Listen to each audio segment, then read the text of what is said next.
The World Gathering at the 74th session of the United Nations General Assembly kickstarts a decade of ambitious action to deliver the Sustainable Development Goals.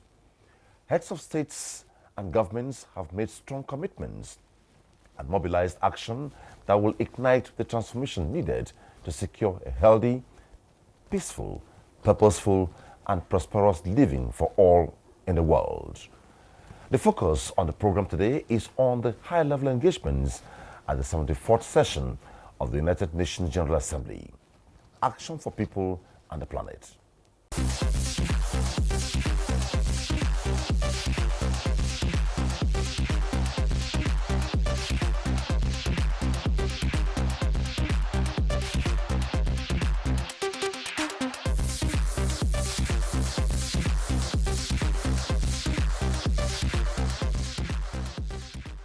On the floor of the General Assembly, President Muhammadu Buhari told the gathering that a genuine multilateral effort should be made to lift Africa out of poverty and exclusion. I request protocol to escort His Excellency Muhammadu Buhari, President of the Federal Republic of Nigeria.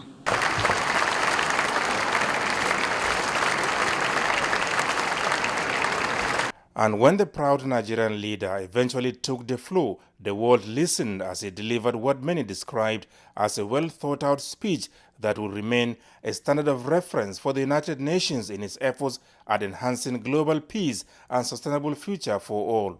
A developed Africa will not be antagonistic to industrialized countries, but will become friends and partners in prosperity, security, and development. As we advocate and strive for inclusion within our societies, we must also ensure inclusion prevails in our collective action as members of the international community. That is why we support the expansion of the Security Council to reflect the diversity and dynamics of the 21st century. The over 100 world leaders gathering at United Nations headquarters signals how they will boost climate change action, accelerated progress on sustainable development, and respond to other issues of global concern.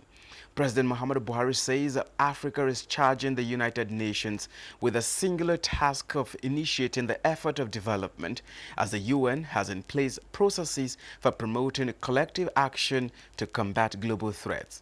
For the President, no threat is more potent than poverty and exclusion. Current attempts to help develop Africa by industrial countries are uncoordinated and plainly incremental.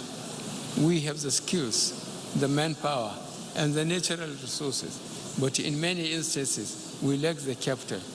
Hence my plea for industrial countries to take a long-term view of Africa. We request you to come and partner with us to develop the continent for the benefit of all. Africa charges you with the singular task of initiating the effort we are calling for. The United Nations has in place processes for promoting collective action to combat global threats. No threat is more potent than poverty and exclusion. Other world leaders, including U.S. President Donald Trump, that of Egypt, Turkey, Brazil, and others, took turns to speak at the 74th session of the UN General Assembly, which is focused on action for people and the planet. We have to do more to take hundreds of millions more out of abject poverty, misery, and squalid existence. Accordingly, I urge you to reflect specifically on how your countries can, among other things, ensure improved social protection systems and channel a significant proportion of government spending to hitherto marginalized or excluded groups who are most affected by poverty.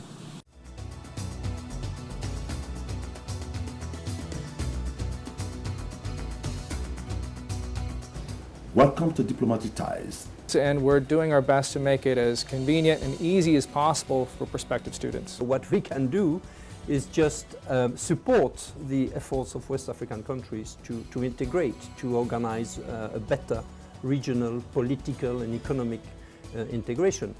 Welcome to the program. Thank you. Diplomatic Ties, building friendship and enhancing oneness among nations. Watch. Diplomatic ties on NTA International.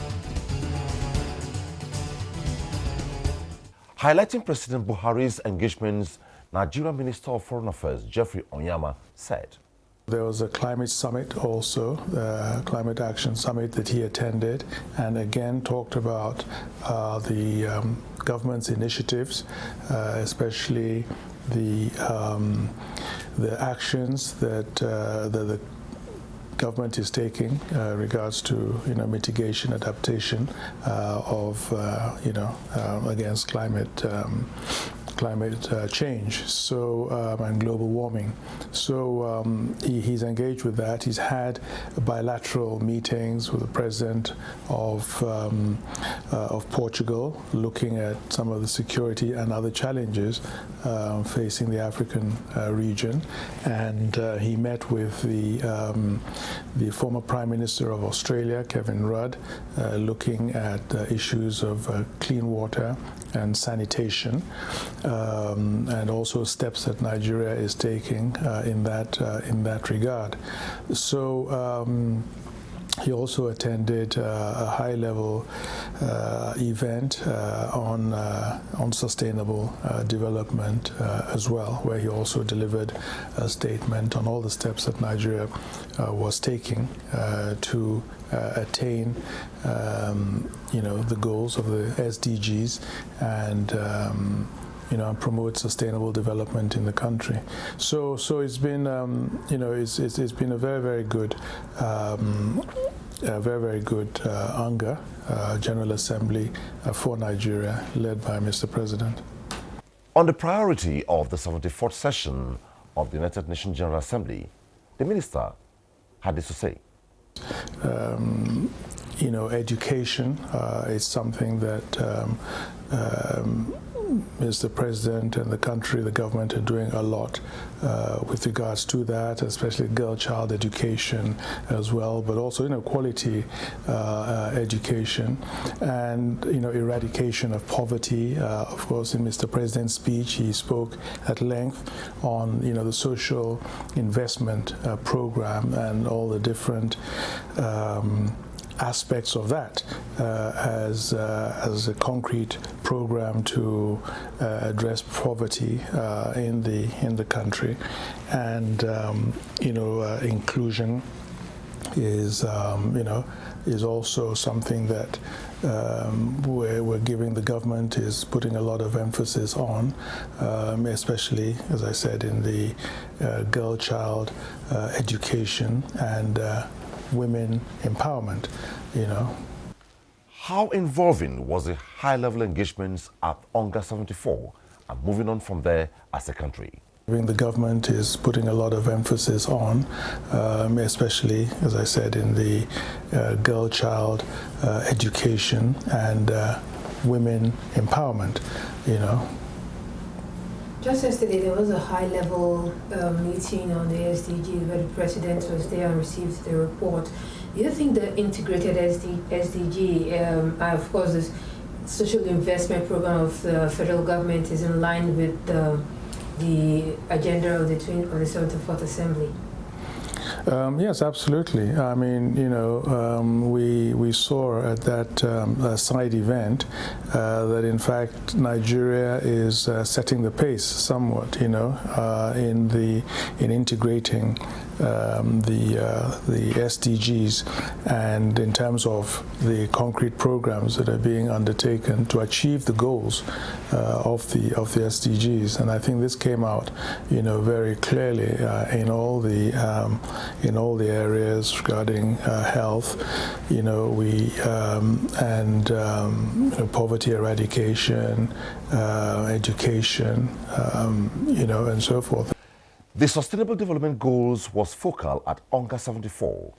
Where is Nigeria towards actualizing the goals, the donors and the partnerships? How committed are the state governments?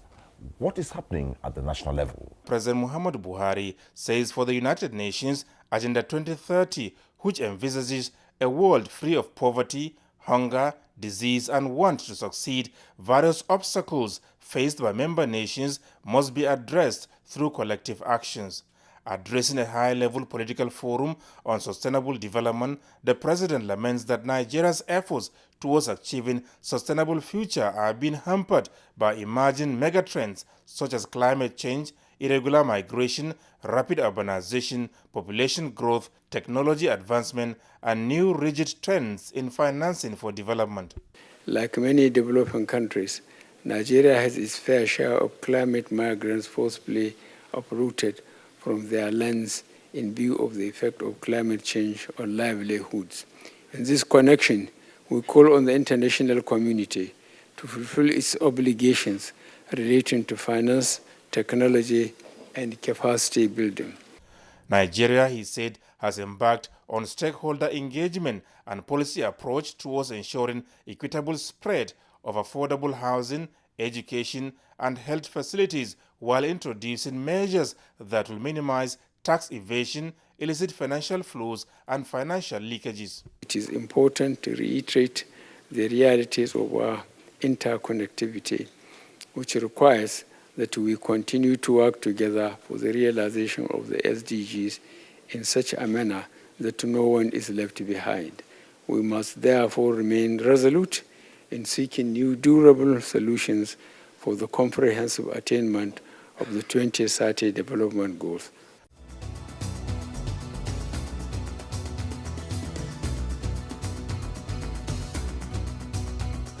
Welcome to Diplomatic Ties. And we're doing our best to make it as convenient and easy as possible for prospective students. What we can do is just support the efforts of West African countries to integrate, to organize a better regional, political and economic integration. Welcome to the program. Thank you. Diplomatic Ties, building friendship and enhancing oneness among nations. Watch Diplomatic Ties on NTA International. The launch of the ISDG model for Nigeria is a deliberate attempt by the federal government at bridging the policy, planning, and budgeting gap towards achieving the ERGP, as well as other development plans and strategies for a sustainable future of the country. President Muhammadu Buhari said a critical compendium will serve as a framework for robust fact-based policy analysis, planning, and implementation at all levels of government.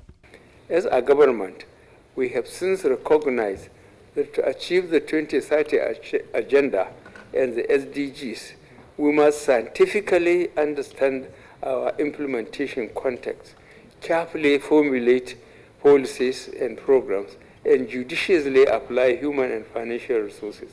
This cannot be achieved with ad hoc planning. We expect policymakers and planners to judiciously utilize this model to guide our efforts towards the achievement of the SDGs and other internationally agreed development goals. For Nigeria, and indeed Africa, he said, the achievement of the SDGs will mean ending poverty and hunger, safeguarding the ecosystem, and ensuring that the people live in peace and prosperity.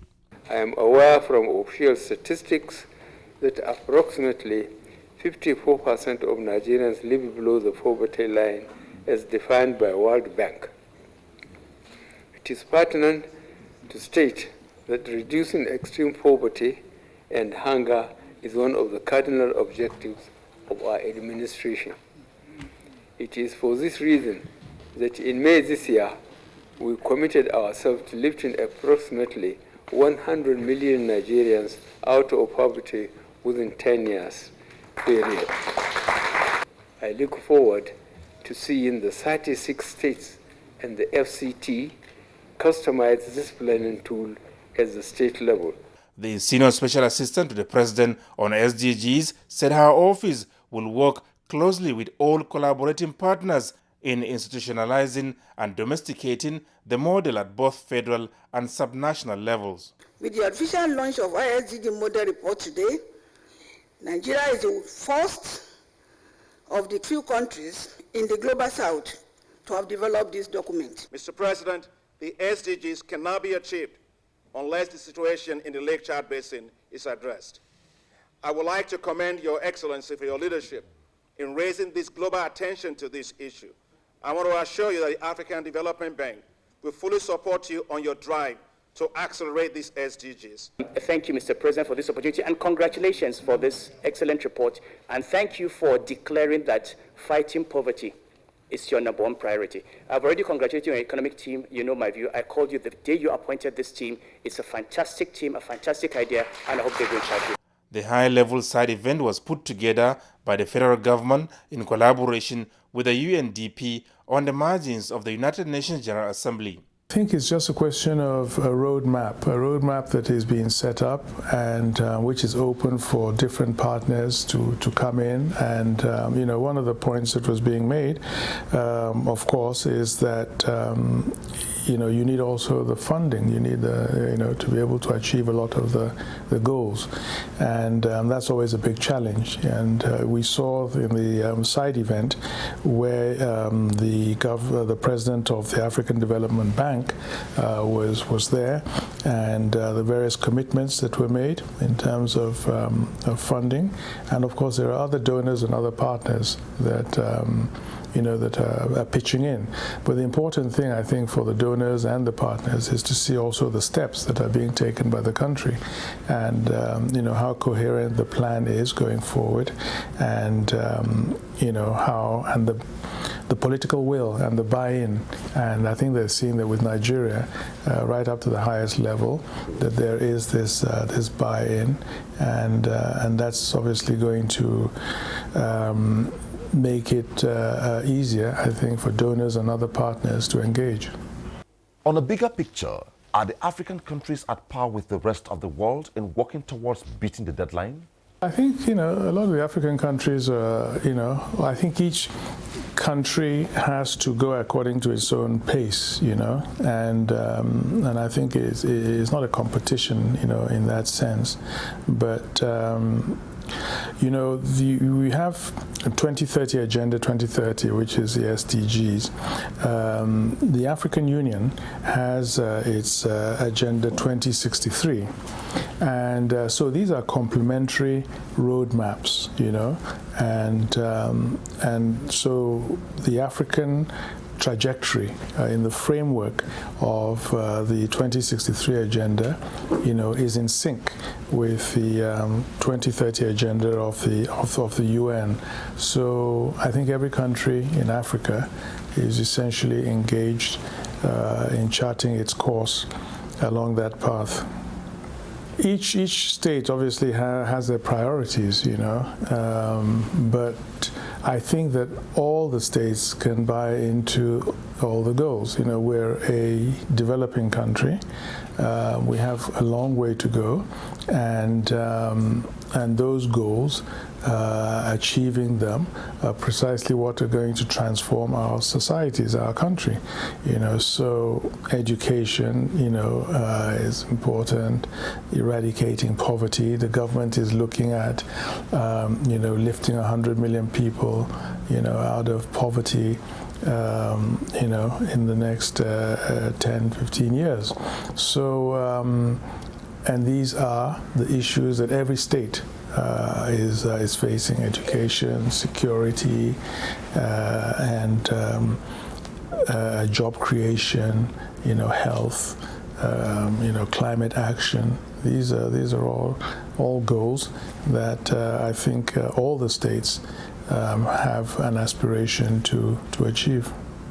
Climate action for mitigation efforts in Nigeria, also on education mostly, as it affects the girl child in Africa. It's a work in progress for everybody, Nigeria and all the countries. We have our objectives, our nationally determined contributions, what we're going to do in the area of mitigation and adaptation, and the monitoring mechanisms that we've put in place to achieve that.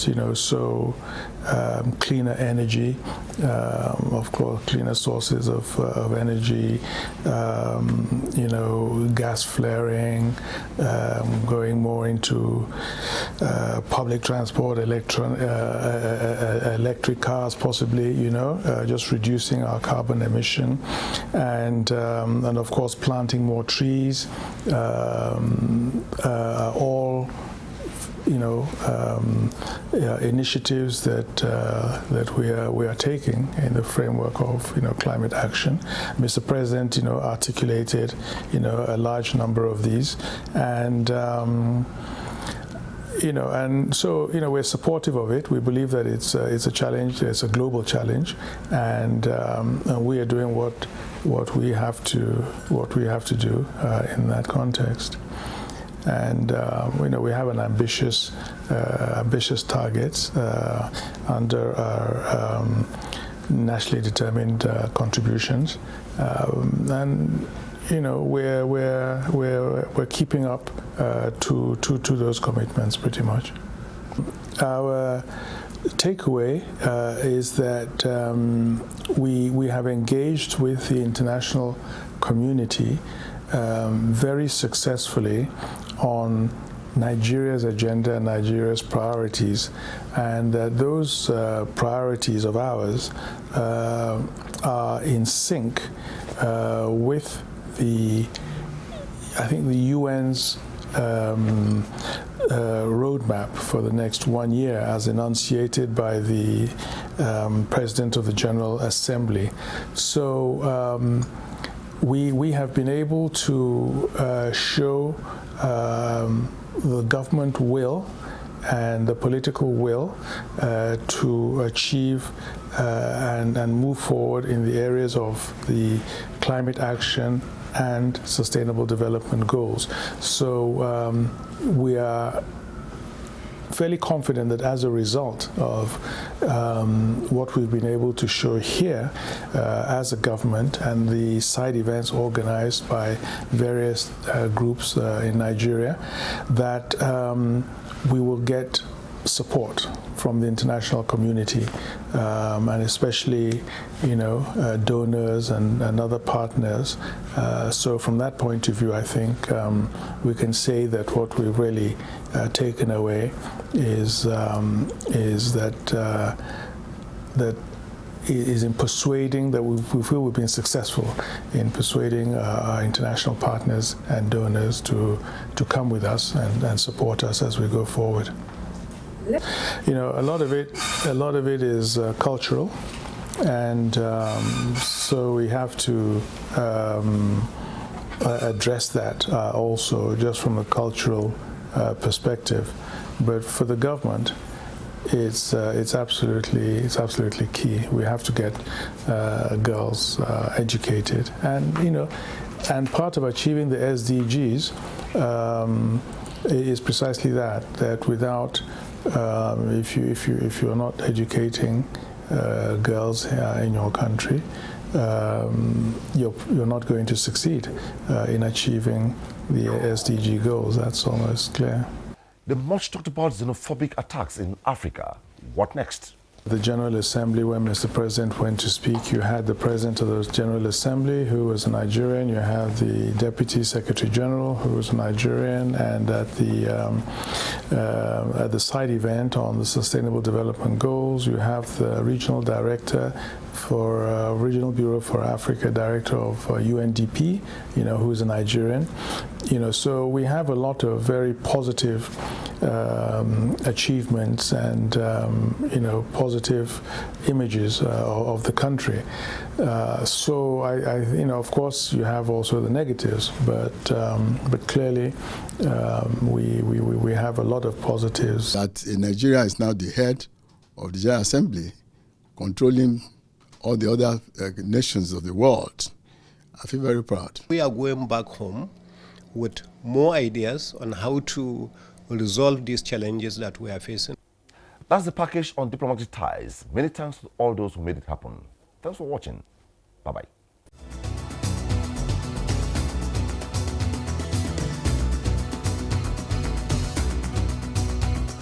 Welcome to Diplomatic Ties. And we're doing our best to make it as convenient and easy as possible for prospective students. What we can do is just support the efforts of West African countries to integrate, to organize a better regional, political and economic integration. Welcome to the program. Thank you. Diplomatic Ties, building friendship and enhancing oneness among nations. Watch, Diplomatic Ties on NTA International.